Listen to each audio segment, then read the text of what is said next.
Bienvenue sur Parlons de votre mental, le rendez-vous pour venir booster vos ressources psychologiques et votre mindset en écoutant des invités inspirants chaque semaine.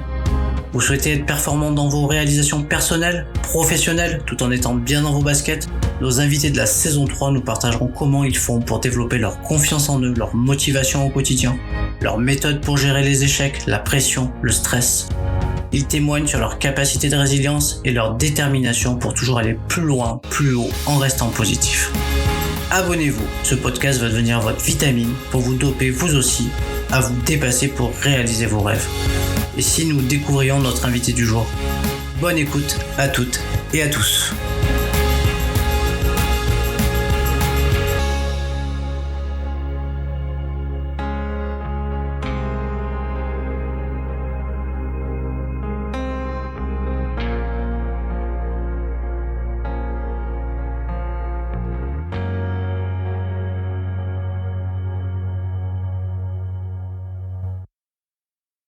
Bienvenue à toutes et à tous pour un nouvel épisode de Parlons de votre mental.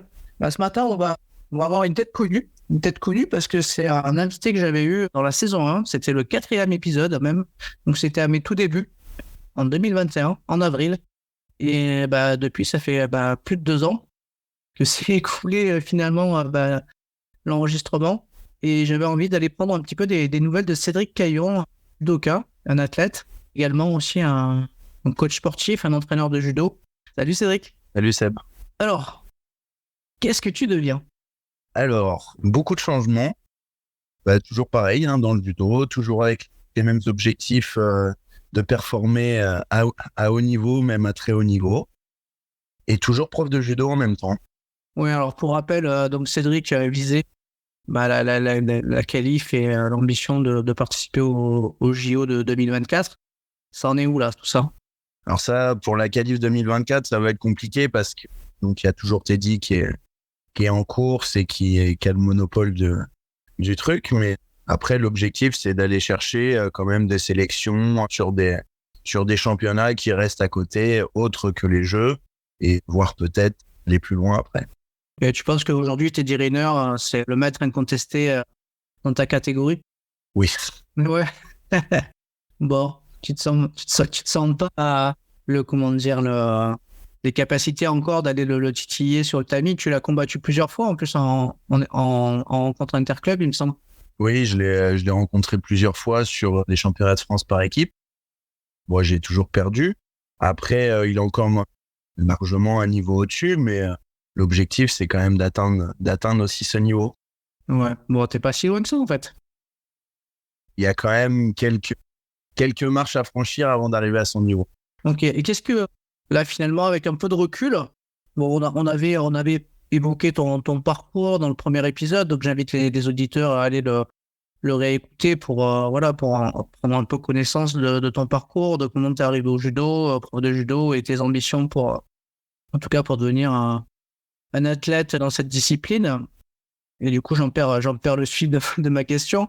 Aujourd'hui, j'ai envie de te poser comme question, mais qu'est-ce qui te semble te manquer pour être au niveau de Teddy Riner? Alors déjà, de l'engagement, il faut savoir que je me suis fait une rupture des ligaments croisés il y a 2 ans. Et j'ai mis énormément de temps à revenir, à reprendre confiance à mon genou, mon corps. Alors là, on est en train de bosser dessus, mais pour l'instant, j'ai pas encore un engagement total pour essayer de faire tomber mes adversaires. Donc là, rappelle-nous ton âge, Cédric. J'ai 28 ans. 28. Donc là, pour les JO 2024, c'est compliqué. Pour ceux d'après, qu'est-ce que t'en penses? C'est jouable? On verra. Je me laisse jouer au feeling. Tant que j'ai envie de continuer, je continuerai. Et le jour où j'aurai plus la passion du judo, là, on reverra les objectifs. Bon, c'est compliqué parce que la passion, tu l'as, puisque tu transmets. T'es aussi coach. Donc, sur des athlètes féminines, il me semble, qui ont un bon niveau en plus. Voilà, donc tu t'occupes avec le club de Sartrouville, il me semble. Un gros club parisien là, qui a des belles ambitions depuis 2 ans, peut-être, 2-3 ans. Oh, c'est ma 3e année au club, mais ça fait déjà 5-6 ans que le club a une démarche de regrimper sur les plus hauts podiums. Après, malheureusement, c'est un travail qui se fait pas du jour au lendemain, donc c'est en construction. Ok. Allez, si t'es ok, on va revenir après, du coup, sur des questions par rapport au mental. On va également refaire un petit warm-up avec un petit portrait chinois avec des questions différentes de la première fois. Alors, j'espère que t'es prêt à monter sur le tatami pour le warm-up. Et c'est bon pour toi? On y va? Plus peur du warm-up que des adversaires. Mais... Ok. Alors, si tu devais choisir un animal qui t'inspire, lequel choisirais-tu? Le chien. Le chien, c'est pas le grizzly? Ah non. Pourquoi le chien? Parce que le chien, c'est un animal qui est fidèle, qui est mignon et qui est toujours présent. Ok. Le côté un peu fidèle, quoi. Ouais. Quels que soient les moments de ta vie, les hauts et les bas, il est toujours là à t'accueillir. C'est ça. Voilà, ok. Même si on ne veut plus, il est toujours présent. Non, et puis, Comme moi. Et il t'oblige à te bouger, à t'amener en forêt pour le promener, même si t'as pas envie. Si tu devais choisir une émotion, laquelle choisirais-tu? La joie. Pourquoi spécifiquement ça, là? Parce que je considère que c'est l'émotion qui rend la plus heureux. Qu'est-ce qui t'apaise? Oula, beaucoup de choses. Tout ce qui est la nature, quand on te balade en forêt, dans la plaine, avec le bruit des animaux, les oiseaux qui chantent, etc. Ouais, c'est vrai que la forêt, c'est sympa. Se reconnecter à la nature, c'est toujours un moment agréable. On n'y pense pas forcément tout le temps d'aller en forêt, finalement. On n'y pense pas tant que ça. Bon, après, moi qui suis originaire de Côte d'Azur, je pense plutôt aller prendre un bol d'air sur la plage, tu vois.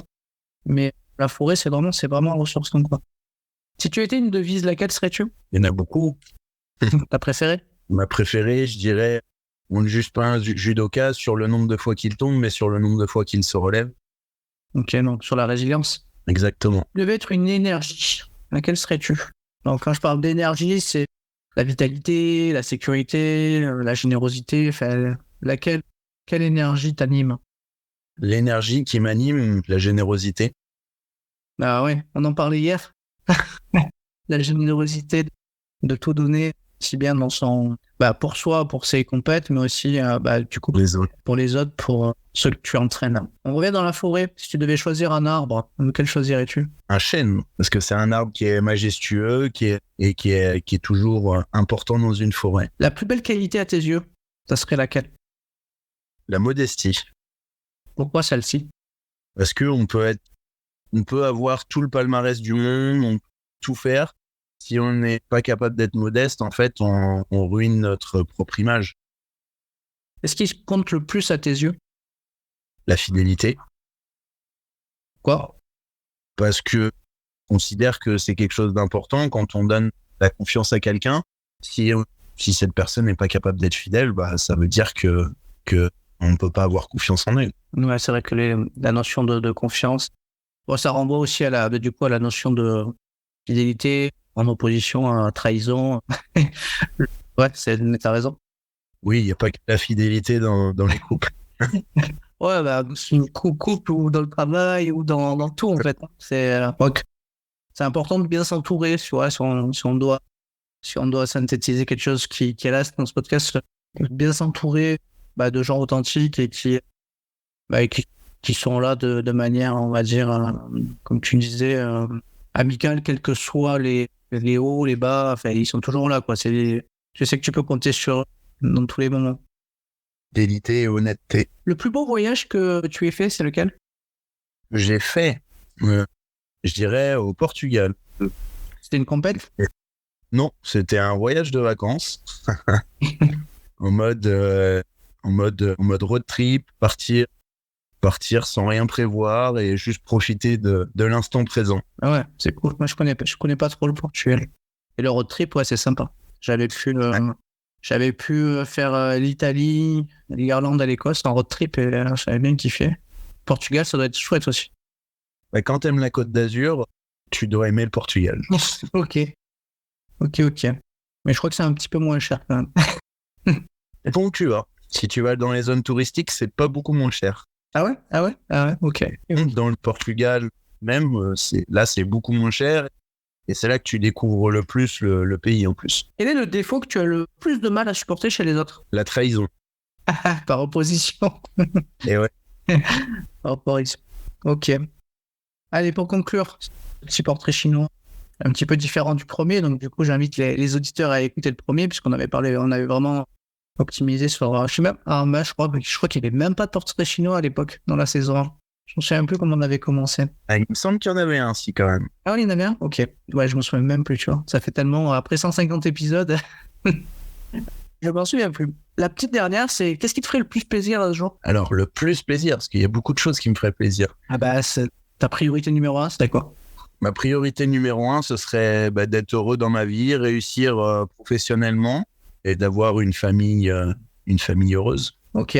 Écoute, alors merci pour ce petit portrait chinois. On va revenir un petit peu, donc il y aura peut-être des questions un petit peu similaires à la première fois. Dans 2 ans, je pense que tu as quand même beaucoup évolué. Il faut savoir, c'est que chaque jour, on progresse. Je veux dire, quand on parle beaucoup de développement personnel de nos jours. Bon, moi, je trouve que, ce que j'aime à dire, c'est que même sans être aidé, on se développe personnellement par les expériences de la vie. Très souvent, qui contribuent à son épanouissement personnel, c'est de savoir tirer des leçons chaque jour des expériences qu'on vit pour pouvoir ensuite évoluer. Voilà, on parle beaucoup de mindset, de développement personnel. Donc l'idée, c'est de pouvoir évoluer dans sa vie de manière positive chaque jour en tirant des leçons en fonction des hauts et des bas. Des hauts et des bas, tu en as eu en 2 ans. Tu as eu des blessures. Enfin voilà, t'as eu quand même. Ça a été t'as un peu surfé sur la vague. T'es tombé, t'es chuté, t'es remonté. T'as un peu fait du surf, pas du judo, mais un peu du surf, je pense. Exactement ça. Et du coup, au cours de ces 2 ans, qu'est-ce que tu retiens de ces 2 ans, sur ces 2 ans de parcours? Finalement, quand on avait fait la première interview, l'objectif c'était clairement les JO 2024. Aujourd'hui, qu'est-ce que tu retiens de ces 2 ans, puisque finalement tes ambitions ont un petit peu évolué? Oui, alors je retiens qu'il faut toujours garder des objectifs dans la vie, même si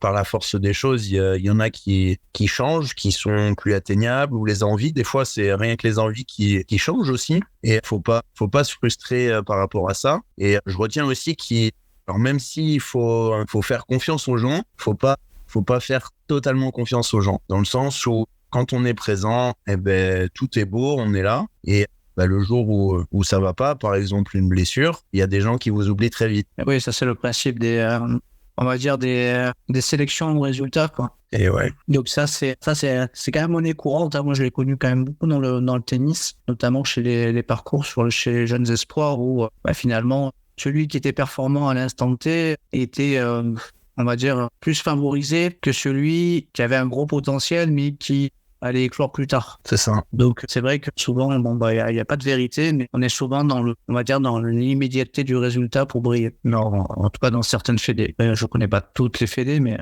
c'est souvent la réalité, en fait, des sélections, quoi. Il y a des sélections aussi. Oui. Après, dans le judo, on a moins à se plaindre que dans certaines fédés quand même là-dessus. Alors, malgré ce parcours en dents de scie, de quoi es-tu plus satisfait dans tes réalisations? Puisque tu as quand même eu des beaux résultats malgré les blessures, tu as fait des podiums, tu as fait des belles choses, quoi. Et justement, c'est une de mes grosses satisfactions, c'est que au retour des croisés, j'ai énormément galéré. Pour dire, j'arrivais même plus à me faire plaisir sur un tapis. Et alors, à un moment, j'ai eu un déclic et je me suis recentré sur moi-même. J'ai passé une grosse période à me dire, c'est bon, le judo, là, j'en ai marre. Donc, c'est simple, je me laisse telle période. Donc, c'était au début d'année. C'était 2 mois. Et pendant ces 2 mois, je me donne à fond. Donc, j'avais une compète quasiment tous les week-ends, voire même juste avant le championnat de France, j'avais une compète tous les week-ends. Et finalement, le fait de me rebooster et justement de me remettre de l'engagement dans mon judo, ça m'a permis de me refaire plaisir et de raccrocher. Et c'est ce qui a fait que j'ai eu quelques résultats par la suite. Ouais, c'est comme quoi, même si on se blesse, et qu'on est résilient et je pense que le corps il se remet des blessures. Bon, ça prend du temps, mais la blessure permet aussi de progresser parce que finalement sur les temps d'arrêt, tu es obligé de réfléchir un petit peu tes objectifs, ce que tu as réalisé, comment tu vas reprendre, qu'est-ce que tu vas changer aussi peut-être dans ta manière de voir les choses, quelle que soit la discipline que tu réalises. Mais c'est vrai que ça peut remettre un petit peu peut permettre de faire un petit reset pour pouvoir mieux repartir. Ah, c'est clair. Et puis, ce qui est important aussi, c'est d'être bien suivi. Moi, je sais que j'ai eu la chance de tomber sur des personnes très compétentes qui m'ont accompagné tout au long de ma rééducation et qui m'accompagnent même encore aujourd'hui. Il me semble que tu étais allé aussi du côté, comment il s'appelle, le centre au bord de l'eau?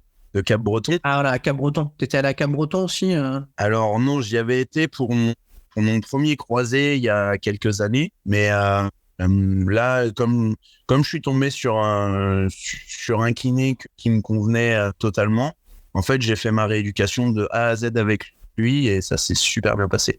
Ok. En tout cas, je sais que c'est un bon centre et il y a du monde, hein, mais on y croise beaucoup d'athlètes de haut niveau.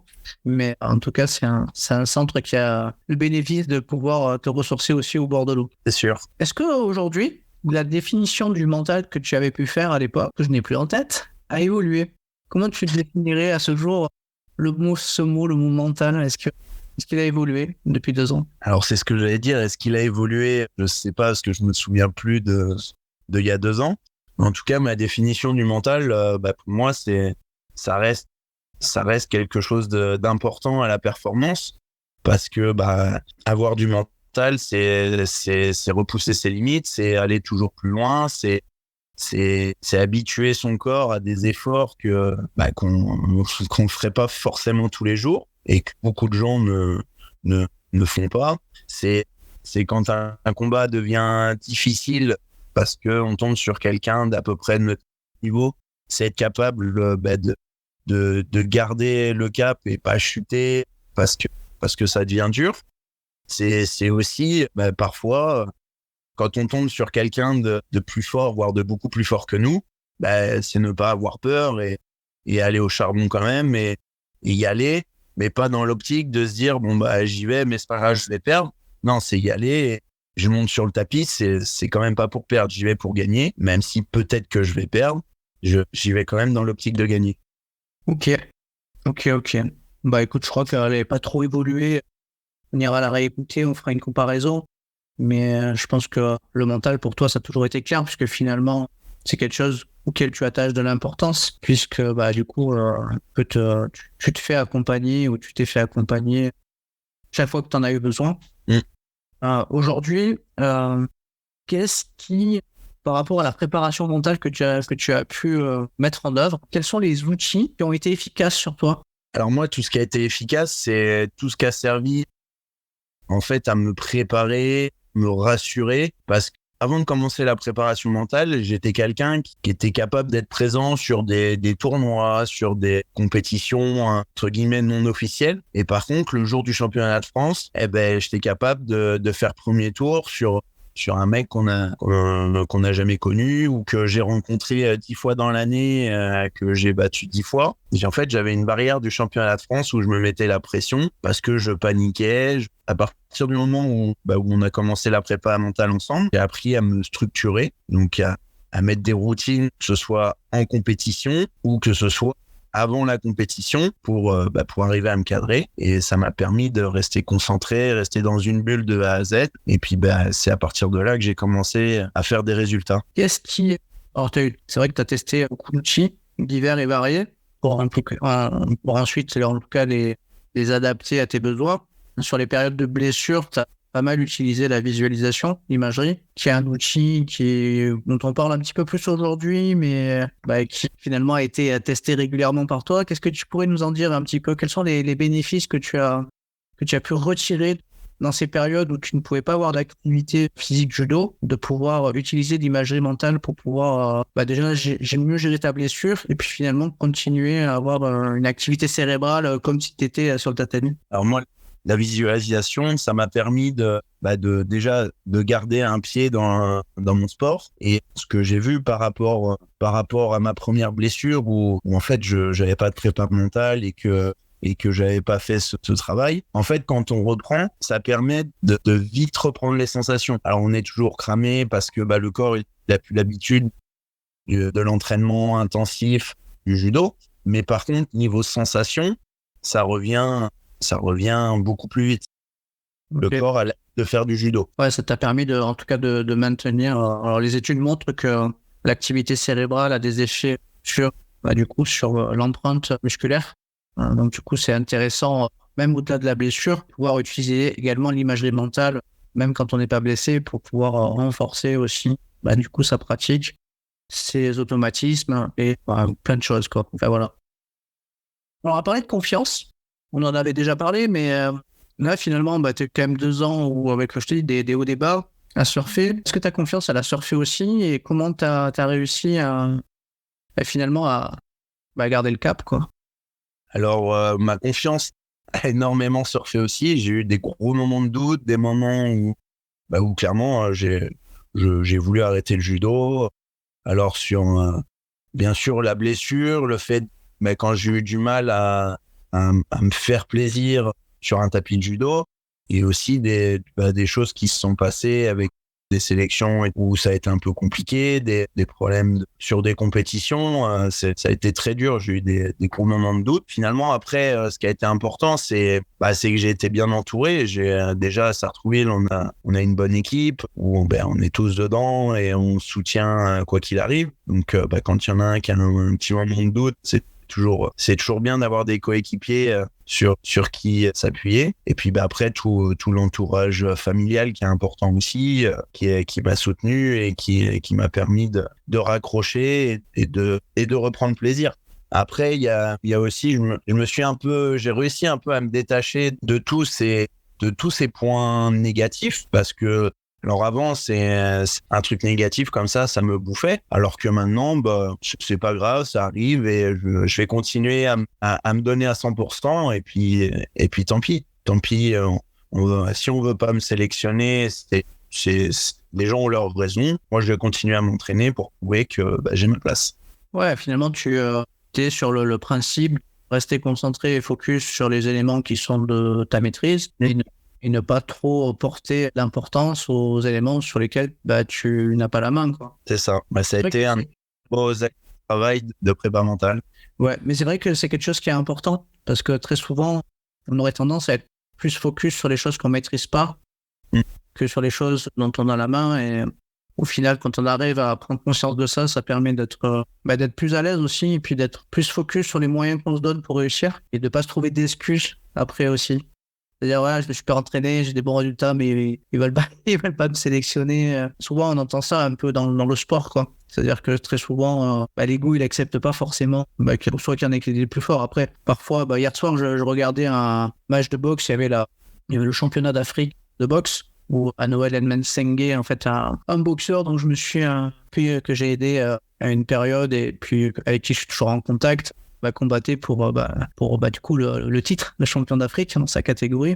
Et j'ai pas compris la décision arbitrale. Donc des fois il y a des surprises, quoi. Il y a des surprises et pourtant franchement pour moi il y a pas photo. Bon, après je suis pas arbitre, hein, mais je pense que voilà, après il faut accepter malgré tout le truc, mais c'était une vraie surprise. Ça arrive souvent en boxe. OK, donc on a parlé de la confiance, du coup tu as fait évoluer le regard que tu pouvais avoir sur le fait que les autres puissent aussi t'observer, te regarder. Je sais que c'est quelque chose sur lequel tu avais un peu de difficulté en termes de gestion, parce que finalement, on est toujours observé pour il y a toujours quelqu'un qui nous observe pour être sélectionné ou pour, comme tu disais si justement, quand on n'est pas là, on est oublié, mais quand on est là, on est scruté et pas toujours de manière positive, en fait. Donc, comment t'as fait évoluer un peu ce regard des autres sur toi? J'ai appris à me détacher, en fait, à vivre pour moi et pas à vivre pour les autres. Aujourd'hui, si je fais du judo, c'est pas juste pour avoir des sélections ou autre, c'est parce que aujourd'hui, faire du judo à haut niveau, ça me fait plaisir et c'est ce que j'aime, donc je continue là-dessus. Alors bien sûr, le jour où il y a une sélection qui tombe et que je considère que je devrais être dessus, bien sûr, ça fait toujours un peu mal sur le coup, mais j'arrive quand même vachement plus à m'en dissocier. Bon, en tout cas, bravo à toi, parce que t'as quand même t'as su rester, en tout cas, positif par rapport à toutes les chutes, les déceptions des blessures, parce qu'on est toujours déçu d'être blessé, parce qu'on sait que c'est un moment qui est galère, surtout quand on en a déjà eu plusieurs. Ce temps où il faut prendre son mal en patience, comme on dit, et il faut s'occuper. Et quand on est habitué à faire beaucoup de sport, en fait, il y a quand même cette routine de faire du sport qui est un peu une drogue, en fait. Et c'est un peu comme c'est aussi difficile que les gens qui veulent s'arrêter de fumer, quoi. Quand on fait pas de sport, on a envie de casser des murs quand on est blessé, quoi. On est comme un lion en cage, donc bravo à toi. Qu'est-ce qui t'a permis de rester motivé dans ces période-là? Parce que la confiance, ok, évolue, mais est-ce que du coup tu t'es refixé des défis? Est-ce que tu fais des challenges vraiment perso pour revenir plus fort? Alors déjà, ce qui aide, c'est le soutien de l'entourage. Ça, c'est le premier truc. Après, finalement, une blessure. Alors moi, c'était un ligament croisé, donc c'est vrai que c'est une blessure qui est longue. On se dit, on perd une saison. Quand je vois des fois une petite blessure, on veut pas louper le championnat de France parce que c'est une compète importante. Et finalement, quand on est dedans, alors sur le moment, on a l'impression que c'est long. Et au moment où on arrive au bout, on se dit, mais putain, en fait, c'est passé très, très vite. Donc, tout au long de la blessure, en fait, je me suis mis des objectifs. D'ailleurs, mon kiné, Kevin, que je salue, qui a été très bon avec moi, à toujours avoir un discours positif, encourageant, à mettre en avant les progrès. Et finalement, le fait de toujours mettre en avant ces progrès, ça permet d'être motivé et finalement de pas voir tant que ça le temps passer. Ouais, t'as entièrement raison, en fait. Il y a deux... Voilà, moi, j'avais pu voir ça à l'INSEP lors de cours que j'avais eu à un moment. C'est vrai que la motivation est intrinsèquement liée aux encouragements. Voilà, donc ça, c'est important. Mais également à la capacité à ceux qui s'occupent de nous de nous montrer les progrès qu'on réalise chaque jour et pas d'être focus sur le résultat uniquement. Ça, c'est important. C'est ce qui vient nourrir la motivation et l'envie de continuer chaque jour, parce que quand on est blessé, c'est presque pire que quand on s'entraîne, parce que finalement on répète souvent on va dire les mêmes gestes quand on fait de la kiné pour récupérer, enfin voilà, on est dans une routine de récupération où on fait souvent les mêmes choses, quoi. Moi, j'avais connu ça avec ma rupture du tendon d'Achille, où j'avais fait une longue période de kiné après, et en fait c'était hyper routinier, donc c'était limite c'était entre guillemets pénible, quoi. Donc c'est bien quand la personne qui s'occupe de nous pointe, encourage et pointe également les progrès quotidiens. Du coup, ça permet de revenir le lendemain avec plus de motivation. C'est ça. Moi, j'ai eu la chance d'avoir un kiné qui, justement, alors même s'il y avait une pseudo-routine, c'était pas... J'allais et je savais déjà le programme que j'allais faire. Tout était adapté pour justement... j'ai envie de me surpasser sur des nouveaux exos, sur des nouvelles façons de faire, sur un programme différent. C'est aussi rendre la rééducation attractive. Aujourd'hui, tu as une manière différente de gérer finalement la pression en compète, ou potentiellement on sait qu'il y a le stress positif, le stress un peu plus inhibiteur, mais aujourd'hui, après tout ce que tu as vécu, les différents accompagnements que tu as pu avoir, les expériences que tu as pu vivre, est-ce que tu gères mieux le stress, la pression, et qu'est-ce que tu mets en place pour être totalement libéré avant tes combats? Je gère mieux qu'avant la blessure. En fait, c'est surtout la façon d'aborder mes compétitions. Alors, je sais que quand ça fait longtemps que j'ai pas fait de compète, le temps que tout se remette en place, c'est parfois un peu compliqué. Je me mets à stresser, perdre de l'énergie sur mes compétitions. Mais après, une fois que je suis dans le mood, j'ai repris l'habitude et tout ça, mes routines elles sont en place. Alors déjà, j'enlève le stress d'avant compète avec mes checklists où je sais comment me préparer, je sais ce qui dépend de moi, je sais ce qui ne dépend pas de moi. Par exemple, je sais pas, le bus il est en retard, c'est pas grave, c'est pas de ma faute, donc je vais éviter de me faire envahir par le stress parce que le bus il est en retard. C'est des choses. Après sur la compétition, c'est pareil, je sais ce qui dépend de moi et ce qui ne dépend pas de moi. Donc, tout ce qui peut arriver, par exemple, un tirage ou je sais pas, un arbitrage qui peut être plus ou moins sévère, j'apprends à travailler avec et pas me refondre dessus. Ouais, je comprends.